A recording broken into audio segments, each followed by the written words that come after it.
Kung paano nga ba mas pasasarapin ang pagluluto ng pata ng baboy, ito naman yung pamamaraan ng pagluluto namin. Banlian muna natin ang pata ng baboy. Dapat sa pagbabanli, malakas na apoy ang gamit dito. Sa kumukulong tubig, maglagay ng 2 kutsara ng asin at 2 hiwa ng diniktik na luya. Agad nang isunod ang pata ng baboy at hayaan na itong kumulo. Siguraduhin lang na lubog ang mga pata ng baboy sa tubig.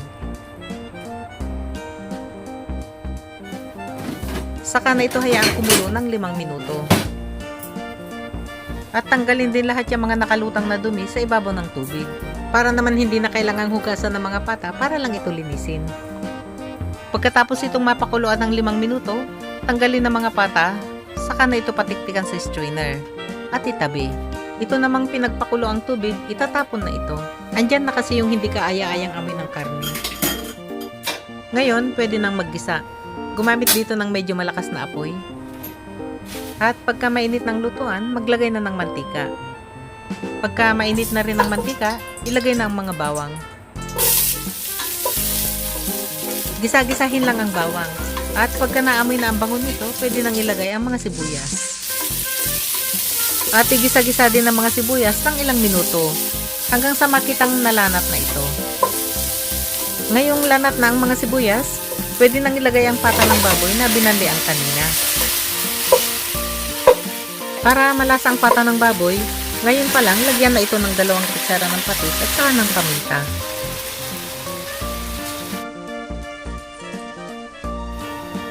Saka na ito takpan at lutuin sa mahinang apoy ng 5 minuto. Pagkatapos ng 5 minuto, haluin mabuti. Saka na ito baliktarin para maluto rin yung kabilang panig nito.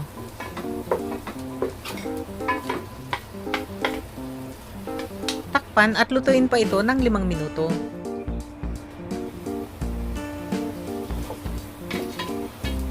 At matapos nga itong lutuin ng 10 minuto, ilagay ng patatas, carrots, at saka labanos. Maglagay na rin ng tubig.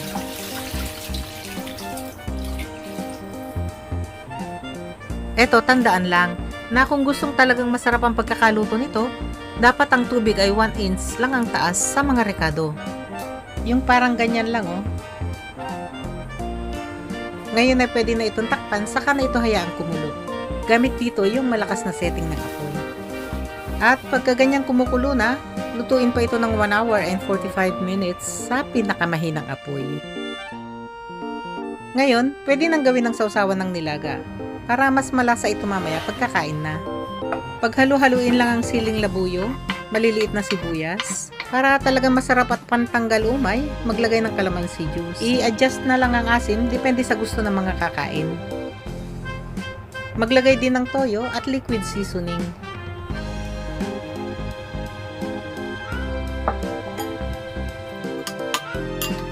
Pagkalagay lahat nitong mga sangkap, haluin na itong mabuti, saka natikman para maihustong lasa. Ang sarap! At matapos itong mapakuluan sa pinakamahinang apoy ng halos 2 oras, ayan o, malambot na yung pata. Para mas malasa at malapot ang sabaw, durugin ang mga patatas.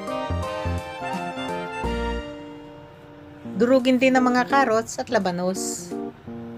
Itong proseso ng pagdudurog na to, ang talaga naman magbibigay ng kakaibang sarap, linamnam at lapot nitong ating sinabawan. Maglagay uli ng mga patatas. Maglalagay din ako dito ng mais at saka ng labanos ulit. Takpan at pakuluin. Saka pa ito lutuin ng 10 minuto sa mahinang apoy. At matapos ang 10 minuto, malambot na itong mga labanos at patatas. Ngayon, pwede na itong timplahan ng chicken powder at asin. Yan na oh. Ganyan lang yung gusto kong lapot nitong sabaw. Tikman para maihusto ang lasa. Manyaman eh. Ito talaga yung gustong-gusto namin sa nilaga. Ayan o, daming gulay. Pagkalagay ng bagyo beans at kinsay, ilagay na rin ang repolyo. At para malutong pa ang mga gulay at lasa pantamis nito, lutuin na lang ito ng 3 minuto sa pinakamalakas na apoy. Hindi na rin ito tatakpan. Pinakapanghuli, lagyan na ito ng siling labuyo at dahon ng sibuyas. Ang bango. Amoy pa lang, ang sarap niya.